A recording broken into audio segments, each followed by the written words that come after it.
안녕하세요. 마침내 강원도 이사를 마친 미애런입니다. 제가 드디어 생각만 하던 리본 프로젝트를 시작을 하게 되었습니다. 리본 프로젝트는 다시라는 뜻의 리 그리고 태어나다는 뜻의 본이 합쳐진 말로 꼭 이혼이 아니어도 과거의 나를 버리고 새롭게 다시 태어나고 싶은 목표를 가진 분들하고 함께 하고 싶은 프로젝트입니다. 그리고 오늘은 기쁜 소식도 들고 왔어요. 2022년 8월 19일에 최종 이혼 판결문을 2년 8개월 만에 제가 드디어 수령을 했습니다. 예! 그래서 판결문은 19일에 나왔지만 그분이 수령하신 건 22일이더라고요. 항소를 할 수 있는 2주 기간은 아직 남아있지만 다 필요 없고 1심 판결문이라는 걸 제가 받았다는 그 자체만으로도 지금 너무 행복해요. 막 힘들었던 때들이 막 주마등처럼 스쳐 지나가네요. 제가 이렇게 긴 시간 동안 이혼 소송을 겪으면서 시달리면서 제가 들었던 가장 많은 고민이 이거였어요. 애가 돌쟁이에요? 아니면 이제 3살이에요? 근데 저는 경단녀예요. 혹은 지금까지 일이라는 걸 해본 적이 없어요. 이혼하면 당장 애랑 뭐 해먹고 살 수 있어요? 저는 지금 보증금 얻을 돈도 없고 빚밖에 없는데 다른 분들은 어디서 어떻게 돈을 버세요? 이혼하고 무슨 일 하세요? 돈 없으면 월세밖에 못 얻죠. 근데 당장 그 월세는 어디서 어떻게 벌어서 낼 수 있어요? 그래서 어떠세요? 어떤 생각이 가장 먼저 드세요? 내가 대신 해결해 줄 수 없어서 안쓰럽다는 생각이 드실 수도 있고, 저렇게까지 상황을 몰아넣은 그 상대방에 대한 분노의 감정이 드실 수도 있을 텐데, 누구나 그렇겠지만 저도 그때는 제가 세상에서 제일 불행한 사람 같았고, 인생의 삼재라는 게 이런 건가 싶고 그랬었어요. 제가 암 진단을 받았던 게 2016년 12월이었는데, 하필 또 모든 암 중에서 유일하게 재발률이 가장 높은 소포성 림프종, 그것도 골수까지 침범된 사기라서 항암 치료도 3년을 받았으니 몸 상태가 어땠겠어요. 그렇게 3년간의 항암을 마친 게 2019년 9월이었고 그 뒤로 2달은 안과, 뭐 소화기내과, 이비인후과, 산부인과, 통증의학과, 신경과, 정신의학과 할 거 없이 막 망가진 몸을 어떻게든 조금이라도 회복을 시켜보겠다고 검사와 수술만 쉬지 않고 2개월을 받았습니다. 그런데 그 기간 동안 제가 집에서 받은 취급은 어땠을까요? 예, 보통 암 환자라고 하면 일단 항암 치료를 받을 동안에는 막 좀 금이야 오기야 해줘야 될 것 같고 항암이 끝나도 한동안은 회복에 집중할 수 있게 해줘야 될 것 같고 막 그러잖아요. 근데 자세한 썰을 풀기는 좀 그렇지만 저 같은 경우는 완전히 이제 그 반대였기 때문에 이혼을 결심을 하게 된 거고 그 2019년 11월 말에 대부분의 검사와 수술을 마치자마자 집에 돌아갔는데 똑같은 취급이 이어지는 걸 보고 이제 확실하게 결심을 하게 됐습니다. 그리고 12월에 이혼 이야기를 했어요. 그때 제 상태가 어땠냐면 그 당시에 제가 동남아에서 그분이랑 같이 다이빙 샵을 했었는데 계속 참바다 들어가고 또 그분은 코고니까 애도 밤낮으로 제가 다 챙기고 아침부터 밤까지 이 몸으로 막 시티 투어 나가고 또 한국 들어가서 또 바로 또 항암 치료 받고 한 3년을 그렇게 무리를 했더니 척추관 협착증까지 생겨가지고 신경 차단술도 2번이나 받았고 그때는 한 10걸음 걸으면 발가락이 이렇게 있으면 막 이렇게 들리면서 꼬이는 거 있잖아요. 그렇게 쥐가 나는데도 더는 안 되겠더라고요. 그래서 결심이 좀 딱 서게 된 사건들이 좀 있었는데 저한테는 폭력이 가장 크기는 했었습니다. 그래서 걸을 때 발가락이 막 꼬여도 매일 발바닥 이렇게 눌러가면서 걸었어요. 이혼을 한다는 게 나 혼자 이제 애를 챙겨야 한다는 건데 그러려면 무조건 제가 체력이 있어야 됐거든요.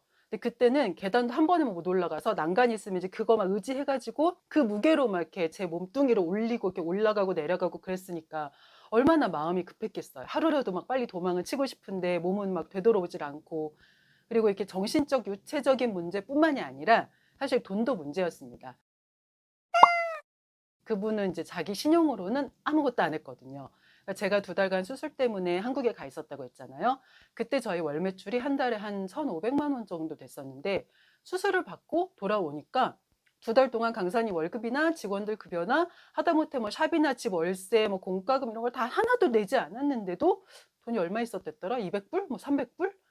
심지어 저희 게스트하우스는 와이파이가 끊겨 있었어요. 2달간 돈을 안 내서. 돌아가자마자 수술 회복이 뭐예요? 일단 막 급한 불은 꺼야 되니까 제 카드로 막 대출이랑 리볼빙을 받아 가지고 막 그걸 메꿨어요. 왜냐면 외국에서 외국인인 저희가 당장 무슨 뭐 은행 대출 시스템 그런 건 어떻게 기대를 하겠어요. 소송을 걸 당시에 이런 빚들도 다 저 혼자 떠안았죠. 애도 제가 내려왔죠. 양육비는 당시에 1원도 못 받았죠. 심지어 이혼을 한다니까 그분이 지금까지 해온 그 다이빙샵 이름도 가져갔어요. 자기 이름 글자가 들어갔으니까 자기 거래요. 근데 사업을 해보신 분들은 아시겠지만 거의 6년을 넘게 운영했던 그 사업체 이름을 가져간다는 건 지금까지 쌓아온 그 모든 이름값, 그 홍보, 그거를 다 가져가겠다는 소리거든요. 근데 전 애도 키워야 되는데 그래서 거기다 법원에서 양육비를 이만큼은 줘라 하고 이렇게 사전 처분이라는 걸 내려주기 전까지는 양육비는 1원도 못 받은 상태로 당장 그 다음 달부터 카드로 대출받았던 이자랑 원금 막 닥쳐오고 손 벌릴 곳은 없고, 그러니까 졸도하고 싶은 심정이었어요. 거기다가 그 시기도 한번 생각을 해보세요. 제가 이런저런 치료를 마치고 돌아온 게 2019년 11월 말이었잖아요. 이혼을 얘기한 게 12월. 이혼 소송 소장이 접수된 게 2020년 1월 22일이었어요. 그때 뭐가 터졌다? 코로나가 터졌다.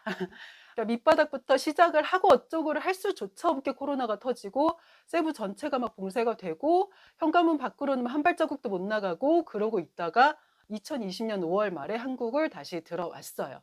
들어온 이유도 저희 둘 다 이제 셀프로 하는 전자소송을 진행을 했거든요. 변호사를 선임할 돈이 어딨어요. 막 700만 원, 1000만 원 이런다는데. 그래서 애 재워놓고 막 다 아껴가면서 다 셀프로 했죠. 그 첫 변론 기일이 6개월 만에 잡혀서 세부에서 출발하는 가장 저렴했던 5월 말 비행기를 타고 한국을 들어왔어요. 자, 그럼 그때까지 5개월 동안 저는 어떻게 살았느냐? 미리 말씀드리지만 이건 이제 이런 방법을 권장드린다는 의도가 아니라 저 같은 사람도 빚을 떠안고 지금까지도 애와 함께 살아남고 있고 이런 방법들도 있었다. 그런 걸 허심탄회하게 이야기도 해보고 정보가 될 수 있다면 정보도 드리겠다는 마음이니까 너무 부정적인 댓글은 지양을 부탁드립니다. 저 진짜 개복치예요.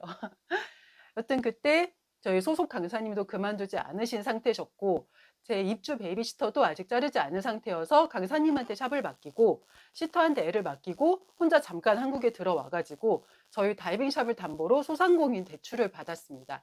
처음 다이빙샵을 계획을 했었을 때 그분이 이제 너무 늑장을 부려서 제가 신생아를 들쳐업고 제 이름으로 가서 이제 사업자리에 냈던 건데 그게 이런 식으로 도움이 될 줄은 사실 몰랐어요. 그래서 제가 받은 건 처음 3년간은 3개월 단위로 한 번씩 이자만 내고 그 다음부터는 원금이랑 이자랑 이제 같이 3개월마다 한 번씩 갚는 방식이었어요. 근데 그때 제 카드 대출금이 2천이 좀 넘었었는데 소상공인 대출로 일단 카드 대출을 해결을 먼저 하니까 이자 부담에서 가장 먼저 해방이 될 수 있었고 그래서 소상공인 대출 정보를 주신 강사님께 이 자리를 빌어서도 다시 한번 감사하다는 인사를 드립니다. 그리고 좀 남은 돈으로 밀린 카드값이랑 한국에 들어오기 전까지 이제 공과금, 생활비, 월세 뭐 이런 것들 이제 다 충당을 했어요. 근데 이제 한국에 들어왔잖아요. 똑같이 한국에 들어온 건데 그분 혼자니까 자기 비행기 값만 내면 돼요. 근데 저는 2명분을 내야 돼요. 거의 다 공항 대기실에서 마주쳤거든요. 와, 근데도 아무 말도 없더라고요. 뭐 각설하고 변론 기일이니까 변호사가 없는 경우에는 무조건 본인 참석이 기본이에요. 그래서 들어는 왔는데 당장 지낼 데가 없잖아요. 애랑 2주간 격리를 해야 되는데 호텔을 가면 식사 때문에 계속 룸서비스를 시켜야 된단 말이에요. 돈이 얼마예요, 그게. 근데 엄마가 희생을 해주셨어요. 엄마네 집도 방 2개, 화장실 하나라 사실 엄마 집에서도 완벽한 격리는 불가능하고 또 엄마 집도 이렇게 넓지도 않아요. 근데도 오라고. 그래서 엄마 집에서 잠시 얹혀 살기 시작을 했습니다. 그래서 일자리를 찾아보는데 저희가 그때 7살이었어요.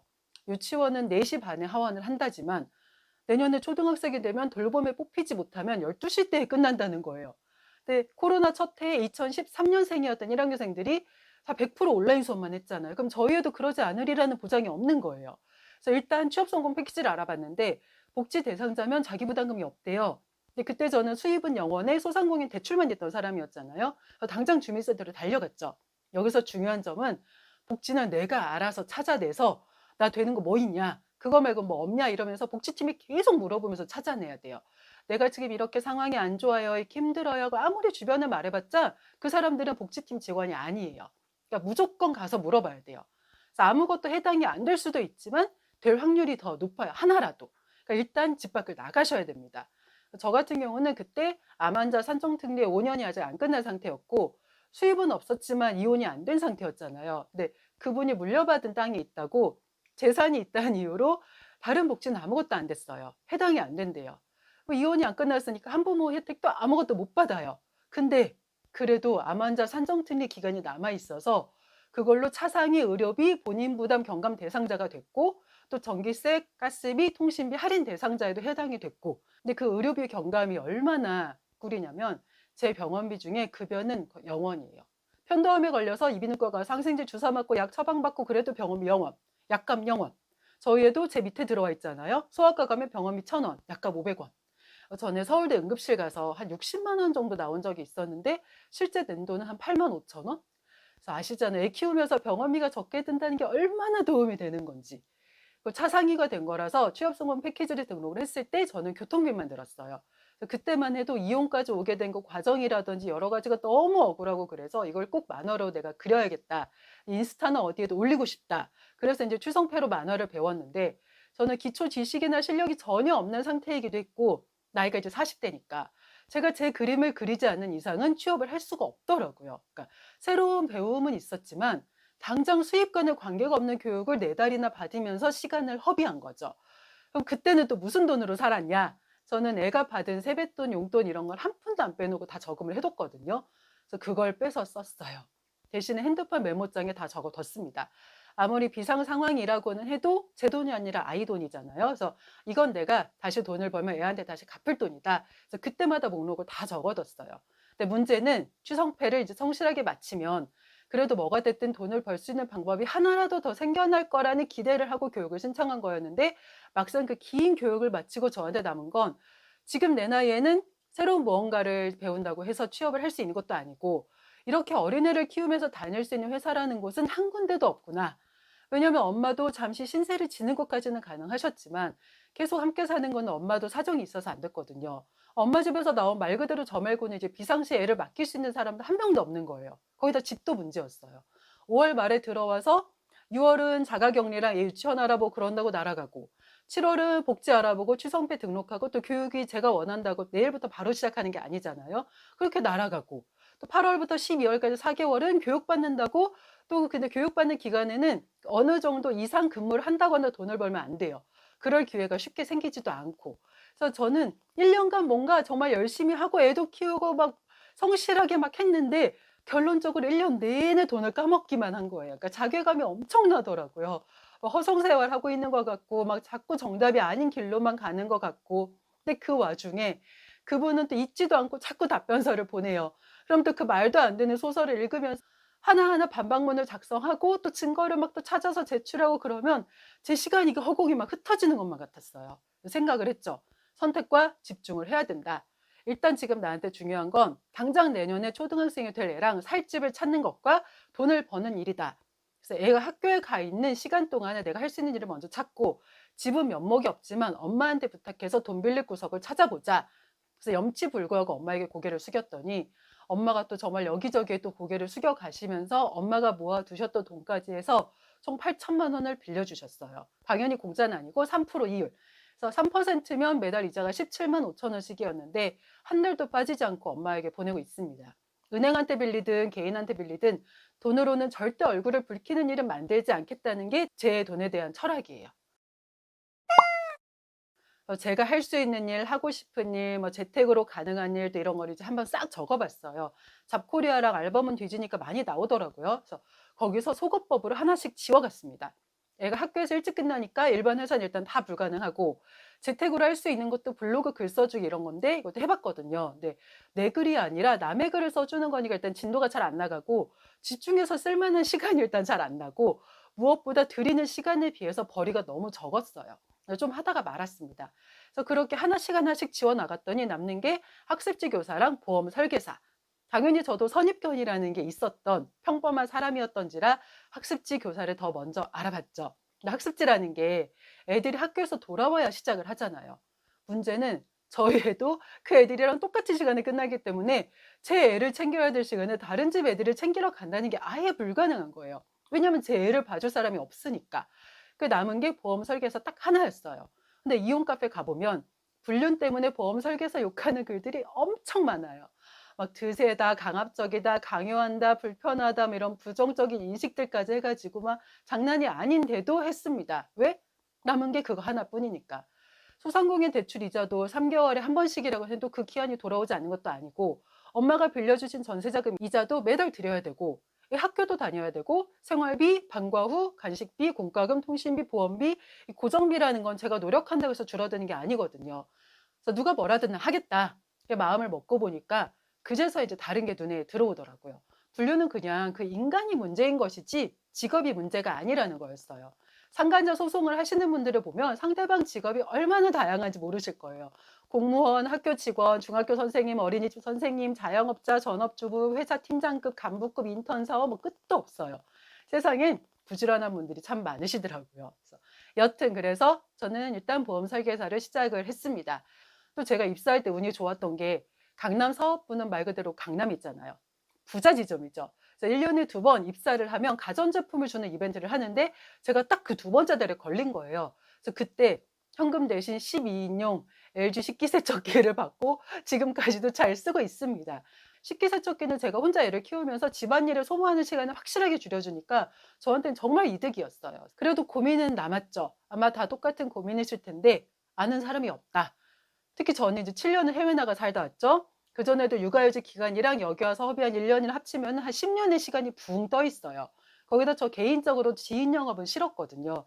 왜냐면 보험이라는 게 지금도 그렇지만 본인이 필요해서 들어야지 내가 들어달라고 해서 드는 건 아니라고 생각을 하거든요. 그래도 처음 2달은 저희 애랑 엄마 보험으로 어찌저찌 했어요. 그 아이 거는 보험 공부를 하고 보니까 박람회에서 들었던 그 태아보험이 실비보험 포함이 일단 아니었고 또 다 신생아 때 하나 필요했지 지금 나이에선 유지할 만한 게 거의 없더라고요. 그래서 그걸 해지하고 그 돈으로 이제 제가 다시 설계를 해서 새로 들었어요. 또 그걸 한 번에 안 하고 2달에 걸쳐서 나눠서 했더니 어찌저찌 2개월 동안 월급도 조금씩 나오기 시작을 했고 또 생각보다 보험을 필요로 하는 분들도 있으시더라고요. 그래서 이걸 시작을 했다고 하니까 제가 부탁을 드리지 않았는데도 먼저 연락을 하셔 가지고 가입을 해 주신 지인분들도 계시고 또 어떤 경우는 다이렉트를 하려고 했는데 무슨 병원 이력 때문에 막혔어. 근데 언니한테 하면 돼요. 이래 가지고 제가 가입을 시켜드린 분도 계시고. 그래서 '아 사람이 죽으라는 법은 없구나.' 이런 생각이 드니까 그때부터 이제 마음의 여유가 좀 생기고 일하는 데에도 좀 재미가 붙었어요. 또 이건 좀 버는데 '나도 이제 보험을 좀 시작을 해 볼까.' 이러면 막 여기저기서 얘기를 해요. "우리 보험회사에 들어오면 못해도 월 300은 벌게 해 주겠습니다." 아니면 인터넷에 검색하면 통장 인증액 올라와 있어요. "우리 대리점에 들어오면 월 1,000만 원이 꿈이 아니에요." 근데 이게 다 함정이 있습니다. 세상에 쉽게 버는 돈이 어디 있겠어요. 일단 입사하자마자 보험 지식도 거의 없는데 갑자기 월천 가까이 찍었다? 그럼 직원들끼리 서로서로 이렇게 월급 몰아주기를 하지 않았을까 하는 의심도 좀 해봐야 되고요. 아시잖아요. 단기간에 그렇게 쉽게 돈을 버는 일이 있으면 다 회사 그만두고 그거 하지 왜 다른 걸 하겠어요.